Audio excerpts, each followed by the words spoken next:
Bonjour et bienvenue sur We Do Biz, la radio des TPE PME. Vous êtes sur WeMoveJ, l'émission qui donne envie aux jeunes d'entreprendre. Bonjour, je suis Bénédicte Sanson, cofondatrice et déléguée générale du MoveJ. Je suis cette semaine pour la deuxième fois consécutive avec Fabrice Chapuis-Lévesque. Bonjour Fabrice. Bonjour Bénédicte. Et nous accueillons ensemble cette semaine Audran de Valbray. Bonjour Audran. Bonjour Bénédicte. Alors, Audran est cofondateur de BibJob. Avant de revenir sur BibJob, en quelques mots, Fabrice Chapuis-Lévesque, Artefact. En quelques mots, Artefact, quand l'achat fait du bien, les ventes bondissent. Donc on est spécialisé dans tout ce qui est dynamisation des ventes par la récompense, programme de fidélité, opération de parrainage, concours de vente, la petite cerise sur le gâteau qui met du lien dans le business. Eh bien, nous espérons que tes ventes bondissent aussi, Audran. Audran, BibJob ? BibJob, oui, BibJob c'est un site emploi et nous on essaye de mettre en relation candidats et recruteurs et de les rapprocher autour de solutions innovantes. Alors justement, le site d'emploi, c'est pas nouveau, des solutions innovantes. Est-ce que tu peux nous en dire un petit peu plus là-dessus ? Qu'est-ce qui va faire qu'on va aller sur BibJob plutôt que sur Monster ?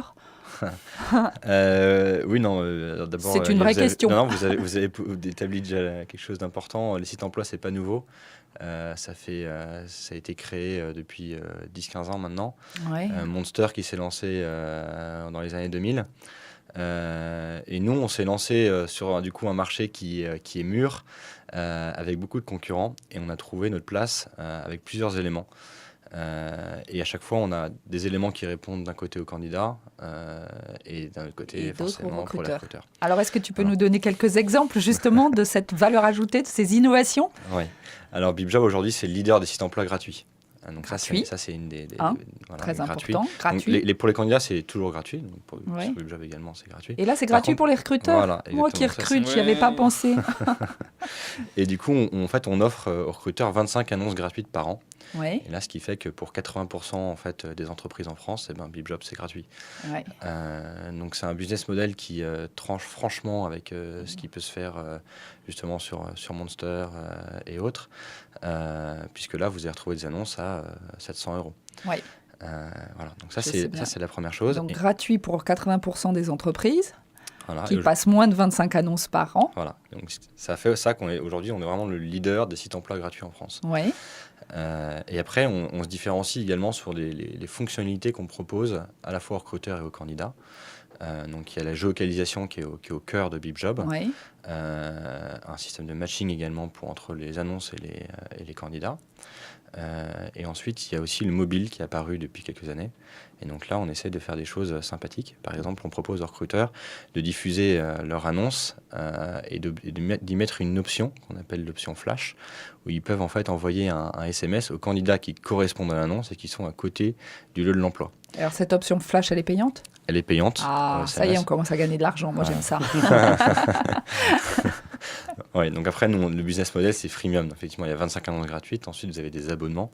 Et après, on propose aux recruteurs des outils de visibilité qui sont souvent des solutions innovantes, comme l'annonce flash, par exemple, l'option flash. Et là, en fait, le recruteur, il bénéficie d'un outil de communication où vous avez 90% de taux d'ouverture. Donc, wow.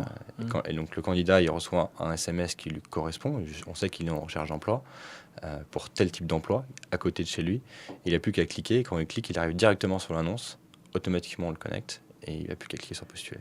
Donc, si je reprends, MoveJ, je recrute, je me passe mon offre, je dis que c'est basé 5 rue de Charonne et tous ceux qui sont autour du 5 rue de Charonne vont recevoir un SMS. Et qui correspondent.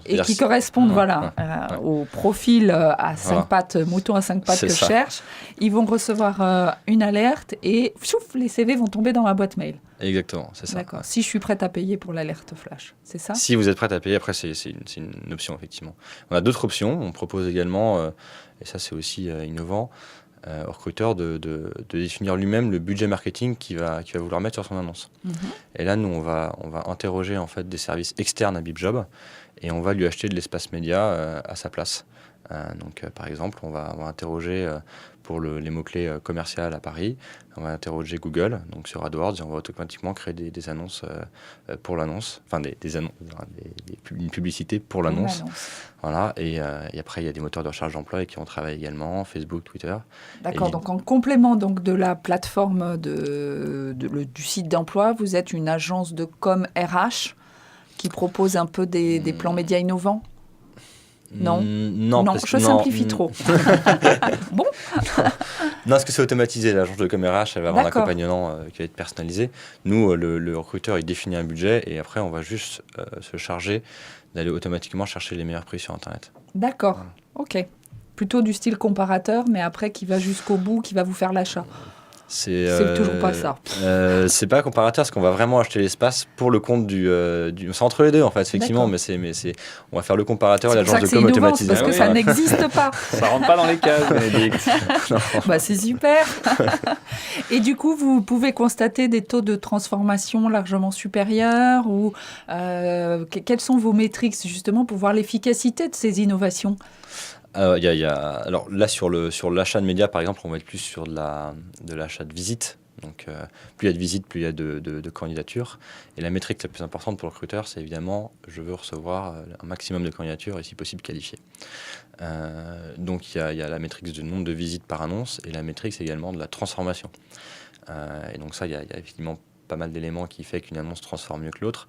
Il y a d'abord, est-ce que l'espace qu'on a acheté est bien ciblé par rapport à l'annonce, mais aussi, et ça c'est pas forcément dépendant de nous, est-ce que l'annonce est bien rédigée? Donc là, on essaye on crée des petits billets de blog pour essayer de faire comprendre aux recruteurs que le titre d'une annonce, c'est pas anodin et c'est c'est un des éléments qui fait que l'annonce va convertir mieux qu'une autre. D'accord, donc un peu d'accompagnement, pas sur mesure, mais d'éducation du marché. Ouais, surtout, comme nous, on est gratuit, on a beaucoup de PME qui diffusent des annonces sur BibJob. Et donc, c'est pas forcément des spécialistes, ça peut souvent être le dirigeant de l'entreprise qui diffuse son annonce, et c'est pas un pro des RH forcément, même il le fait parce que c'est une de ses casquettes. Mais du coup, ce genre de choses, on essaie de les aider un petit peu. Ouais.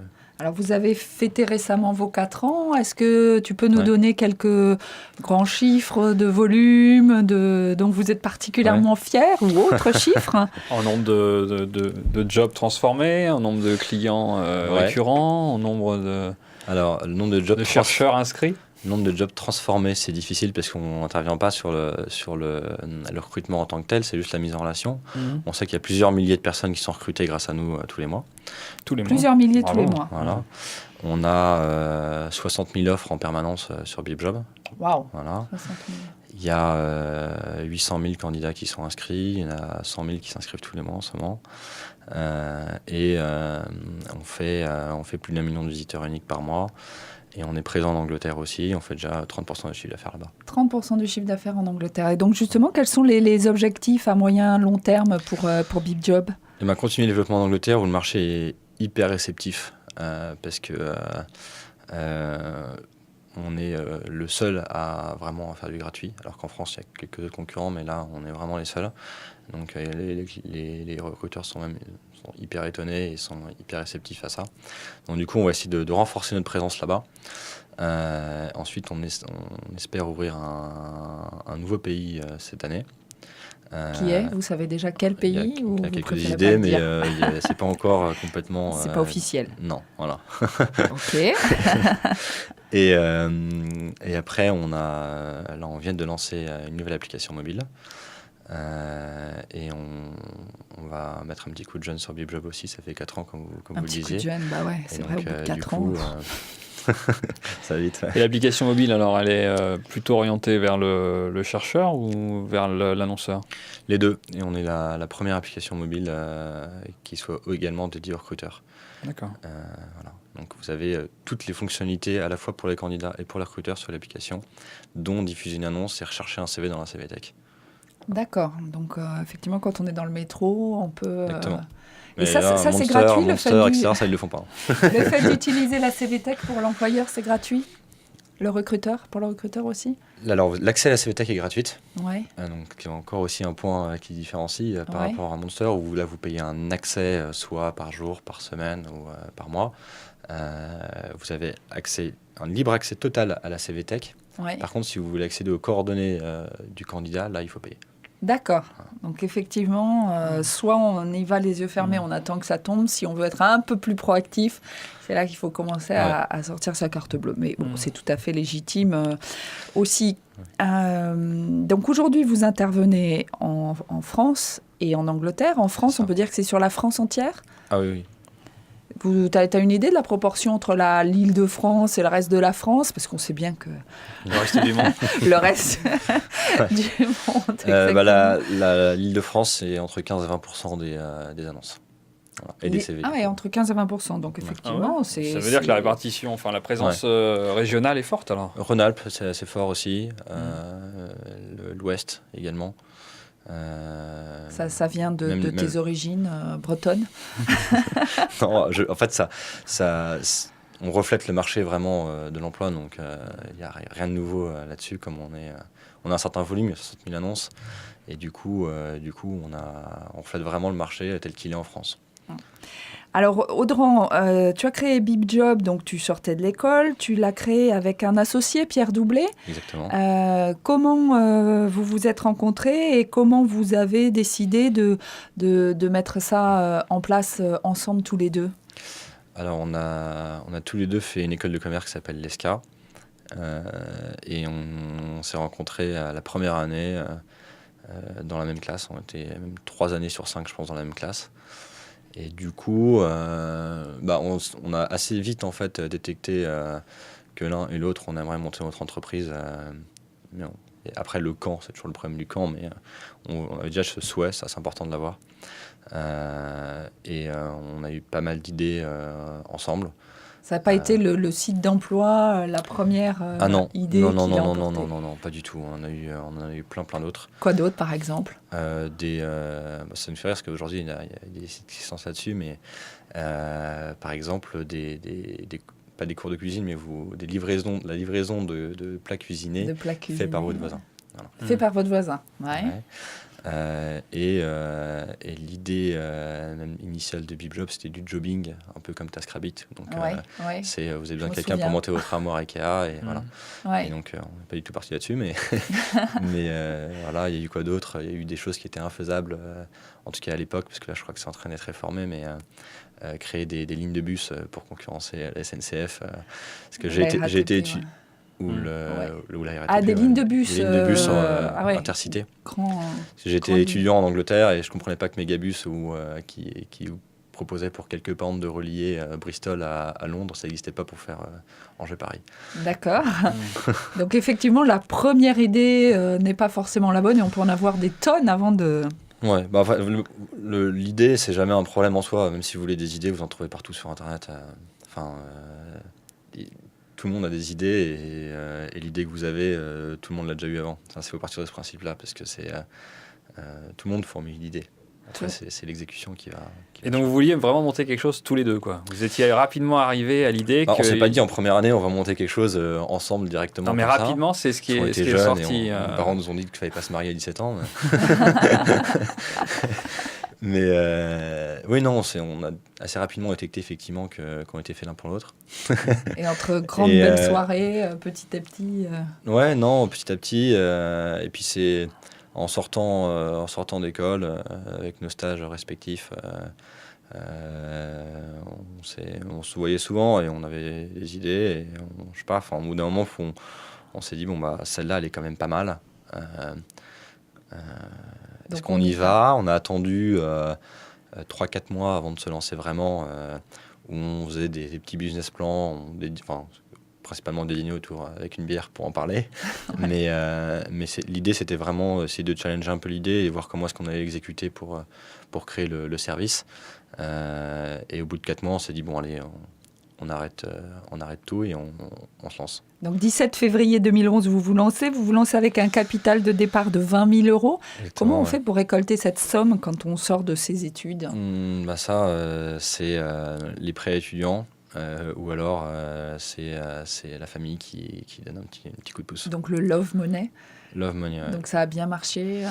Vous faisiez confiance, même si vous avez bien dit de ne pas vous marier si jeune. Oui, non, mais tout à fait. À partir du moment où vous avez la conviction que ça peut marcher, Après, on avait des parents entrepreneurs, donc forcément, ça aide un petit peu. Ça aide un petit peu, effectivement. Mais je pense qu'une fois que vous avez la conviction, et ça, c'est pas juste pour le démarrage où on se dit, ça y est, je me lance, c'est aussi par la suite, ça permet de faire pas mal de choses. Il faut être convaincu, en fait. Et si vous ne l'êtes pas, il faut se convaincre soi-même. Et ça vous a mis un petit peu la pression d'avoir du love money, j'imagine. Dire, aussi, je ne vais pas planter mes parents, j'ai besoin de leur montrer. Ouais. J'aimerais juste revenir sur une chose. Pierre Doublet et toi, vous avez fait la même école, donc un peu copier-coller. On parle souvent de la Dream Team, des formations différentes qu'il était important d'avoir entre associés, surtout que vous créez un site internet, ça nécessite un certain nombre de compétences. Donc, comment vous répartissez les tâches et comment vous faites pour aller chercher les compétences qui manquent sans doute à l'intérieur de l'entreprise ? D'accord. Alors au début, oui. Est-ce que c'est une bonne chose de monter une entreprise avec quelqu'un qui a exactement les mêmes compétences ? C'est aussi ça l'idée. Oui et non. C'est-à-dire que sur le court terme, je pense que c'est pas forcément une bonne idée. C'est-à-dire qu'au départ, ça crée des difficultés parce qu'il faut trouver effectivement la personne qui va créer le produit. Donc là, en l'occurrence, c'est un site internet, mais si vous êtes avec un industriel, il faut quand même trouver quelqu'un qui sait comment faire. Mais sur le long terme, en fait, c'est d'avoir la même formation. Ça permet quand même d'avoir des débats intéressants sur la stratégie, sur le produit, sur où est-ce qu'on va aller, etc. Et qu'on n'a pas forcément avec quelqu'un qui est fondamentalement différent. Parce quelqu'un qui sera très complémentaire, en fait, ça aura des avantages de ne pas vous taquiner sur les points où vous êtes le spécialiste, en fait. Alors, comment se répartit les tâches ? Après, ça s'est fait très naturellement, de fil en aiguille. On s'est d'abord tous les deux formés quand même à développer. Donc, on a quand même des bases. Oui. Moi, ayant une affinité un petit peu plus prononcée que lui pour le code, c'est plutôt moi qui ai pris en charge le côté gestion de projet. Après, je ne vais pas dire technique parce que j'aurais jamais les compétences de notre lead développeur qui est extraordinaire, mais en tout cas, je comprends très très bien ce qu'il fait et le code. Aujourd'hui, je me débrouille quand même. Et lui aussi. Et ça, c'est important. Même si vous êtes un commercial et que vous montez un site internet, il faut comprendre comment ça marche et donc il faut de toute manière apprendre à développer. Ces bases techniques te permettent de suivre la personne qui va développer le site. Et alors du coup, vous avez fait quel choix ? Vous avez recruté ? Vous êtes allé chercher une société extérieure ? Au départ, ou un associé ? Ou un associé ? Au départ, on a fait appel à une société extérieure. Et ça s'est mal terminé. Et ça s'est mal terminé. Quand tu commences au Tout départ, le monde nous raconte la même chose. Non mais ok, oui, ça s'est mal terminé. On a été hackés rapidement après avoir terminé le projet avec eux. Mais on avait, en fait, à la fin du projet avec l'agence, on avait déjà recruté quelqu'un en interne qu'on avait placé chez eux pour qu'ils reprennent en main le code. Et cette personne travaille toujours avec nous et aujourd'hui est associée. D'accord, donc ça c'est effectivement une bonne idée, mettre chez son prestataire la personne qui va ensuite faire la maintenance et la poursuite du développement. Ça permet de récupérer tous les codes sources. En fait, d'un autre côté, recruter un dev quand vous n'avez pas les compétences, en tout cas au départ, Pierre et moi, on ne les avait pas du tout. C'est pas évident parce que si vous ne connaissez pas un minimum comment faire, vous pouvez aussi tomber sur la mauvaise personne. Parce que des devs, il y en a plein, des bons devs, il y en a peu. Donc l'agence, vous avez au minimum la garantie qu'elle sait coder. Mais c'est bête, mais voilà. Et en fait, on s'est formé pendant le temps où on développait le site avec l'agence. Et on a recruté, du coup, une fois qu'on savait un minimum coder. Et on ne s'est pas trompé.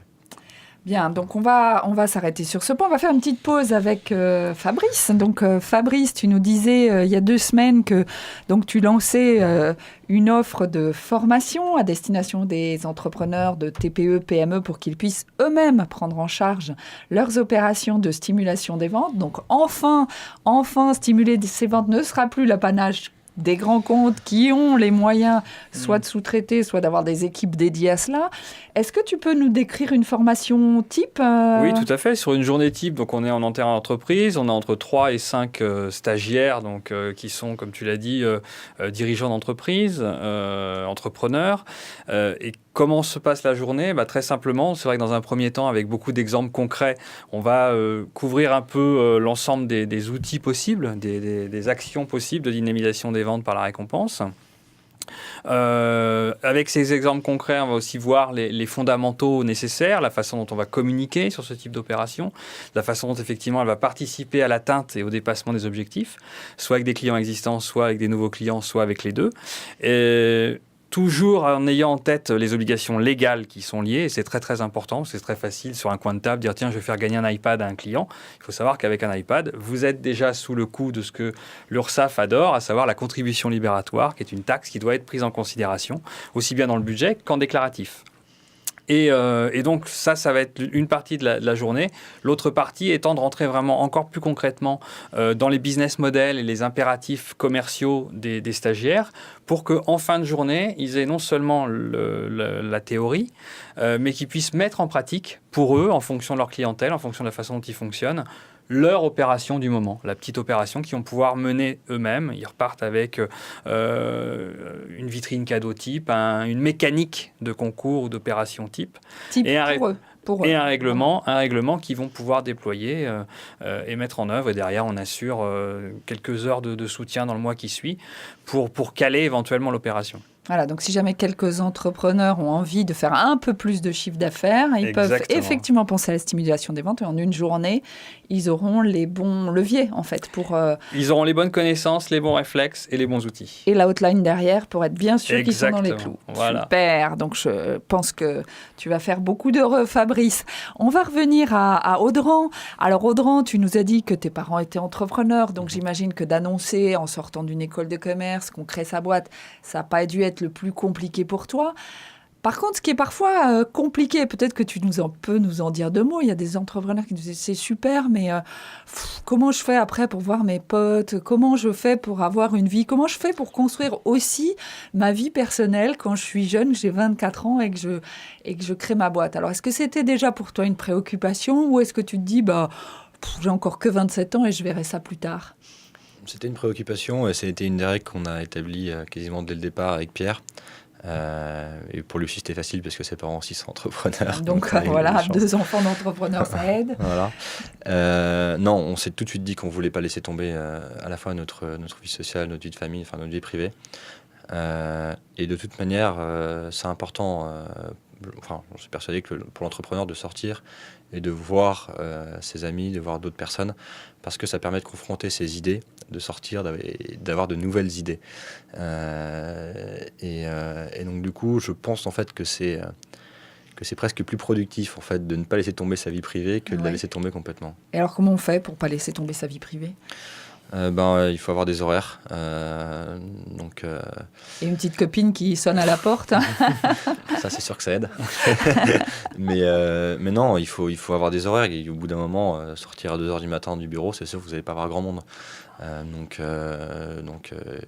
Organiser des dîners, par exemple, ou des verres avec des amis à l'avance, vous l'inscrivez dans votre agenda, au moins vous êtes sûr que vous allez être obligé de sortir du bureau pour les voir. Enfin, on peut toujours appeler à la dernière minute et dire que finalement, on ne peut pas.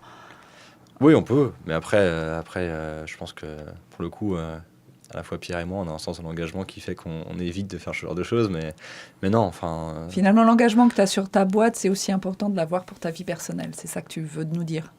Oui, pour tout type d'engagement est important, donc quand vous dites à quelqu'un, salut, est-ce qu'on se voit mardi soir, on prend un verre vous pouvez toujours annuler, il comprendra très bien si c'est pas possible, mais si vous le faites tous les mardis, au bout d'un moment, oui, c'est sûr que vous allez finir tout seul. Et un entrepreneur qui finit tout seul, finit dans le mur. Oui, sa boîte finit toute seule. Sa boîte finit toute seule aussi. Donc pour vous, alors toi, tu me disais, Audran, tu es marié ? Oui. Des enfants ? Un enfant, oui. Super, donc, et tu arrives donc à gérer effectivement cette vie perso riche, très riche, avec une vie d'entrepreneur qui est aussi très très riche. Chaque étape était effectivement un peu différente. Le fait d'avoir un bébé, là c'est encore assez récent, ça fait 6 mois, donc chaque fois ça crée des petites turbulences, mais non, on y arrive. Je pense que le propre de l'entrepreneur, c'est aussi de surmonter les difficultés. Donc on y arrive même très bien. Et puis en ayant établi cette règle dès le départ de ne pas sortir à 2h du matin, on a toujours une vie à côté, et ça c'est important. Alors ce qui était... Est-ce que tu as des souvenirs, des choses un petit peu compliquées à gérer ? Entre donc, vie privée, vie pro, ce qui était très compliqué, ça a été les fiançailles pendant lesquelles il y avait 0 argent qui rentrait. Ah oui, fonder une famille quand on n'est pas indépendant financièrement, ça passe auprès des parents ou auprès de soi-même. On leur dit, au moment où on se finance, mais si dans un an, ça sera bon. Et puis à mesure que la date arrive, forcément, mais dans un an, ça sera bon. Il y a le stress qui monte du côté organisation du mariage, le stress qui monte du côté je gagne toujours pas d'argent.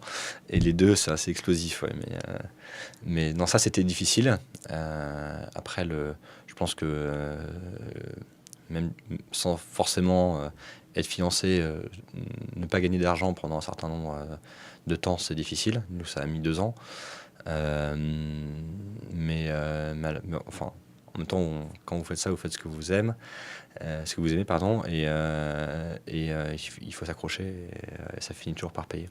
Alors toi, tu as créé en 2011. À l'époque, il n'existait pas ce fameux statut étudiant-entrepreneur. Donc, si je rappelle en quelques mots, le statut étudiant-entrepreneur, c'est ce qui vous permet de garder effectivement le statut d'étudiant alors que vous avez fini vos études ou que vous êtes en train de faire vos études. Surtout, c'est intéressant quand vous avez fini vos études et que vous pouvez garder ce statut, donc garder la protection sociale, bénéficier de l'accompagnement de vos enseignants, avoir des espaces de coworking.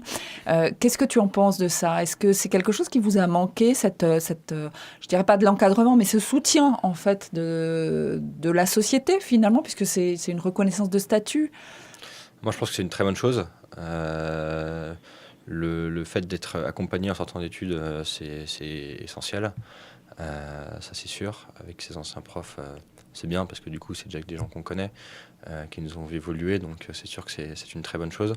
Le côté sécurité sociale, ça évite de la paperasse parce que nous, on est passé sur la CMU, mais donc c'est effectivement on était toujours compliqué, on a autre protégés. chose à faire. Ouais. Après, ce qui manque, je trouve, c'est toujours le RSA.